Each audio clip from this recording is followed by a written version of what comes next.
Sir జనవరి 10th, 11th educative webinar conduct చేయబోతున్నారు. So, ఈసారి ఎటువంటి కంటెంట్‌తో ఆడియన్స్ ముందుకు రాబోతున్నారు? ఎటువంటి నాలెడ్జ్ షేరింగ్ చేయబోతున్నారు? ప్రతిసారి మనం మంత్లీ 2 టైమ్స్ కండక్ట్ చేస్తా ఉంటామండి ఈ ఆన్‌లైన్ హ్మ్. వెబినార్స్. దీంట్లో మనకి ఈటీఎఫ్స్, ఇండెక్స్ హ్మ్. ఫండ్స్, మ్యూచువల్ ఫండ్స్ అవంటే ఏంటి? హ్మ్. వాటిని మనం ఎక్కడి నుంచి ట్రాక్ చేసుకోవచ్చు? అండ్ మీకు ట్రేడింగ్ అకౌంట్ అంటే ఏంటి? డీమ్యాట్ అకౌంట్ అంటే హ్మ్. ఏంటి? వాటిలో మనం ఎలా వీటిని ఇది చేసుకోవచ్చు? అలాగే హ్మ్. సిడిఎస్ఎల్ లేదా ఎన్ఎస్డిఎల్ హ్మ్. వాటి నుంచి ఎలా ట్రాక్ చేసుకోవచ్చు? మీకు వీటన్నిటికి మీకు ఐడియా జనరేట్ అవుద్దనమాట. హ్మ్. చాలా మంది స్టాక్ మార్కెట్ అంటే ఎక్కడ బిగించేయాలి? ఎలా హ్మ్. బై చేయాలి? ఎలా సెల్ చేయాలి? ఏట్లో చేసుకుంటే సేఫ్టీ ఎక్కువ వస్తదని చెప్పేసి ఎంక్వైరీ హ్మ్. చేస్తా ఉంటారు.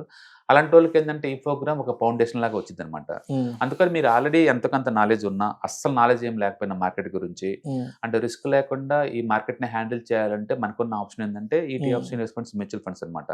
కాబట్టి మీరు స్టాక్ మార్కెట్‌ని ఎక్స్‌ప్లోర్ చేయాలంటే హ్మ్. మాత్రం ఒక స్టార్టింగ్ స్టెప్‌గా హ్మ్. లేదా ఎక్స్‌పీరియన్స్ ఉన్నోళ్ళకి కొంచెం అడిషనల్ మనీ మేక్ చేయడం కోసం ఈ ప్రోగ్రామ్ బాగా యూజ్ అవుద్దనమాట. హ్మ్. టోటల్ 2 డేస్ ప్రోగ్రామ్ అండ్ హ్మ్. 6 అవర్స్ ట్రైనింగ్ దీంట్లో. హ్మ్. అంటే జనవరి 10th, 11th. 10th, 11th ఈ 2 హ్మ్. డేస్‌లో కండక్ట్ చేస్తారు. ఎవరికైనా ఇంట్రెస్ట్ ఉంటే కింద హ్మ్. నంబర్ స్క్రోల్ అవుతున్న నంబర్‌కి పింగ్ హ్మ్. చేసుకుంటే హ్మ్. సీట్ కన్ఫర్మ్ చేస్తారనమాట. Right sir. Right sir.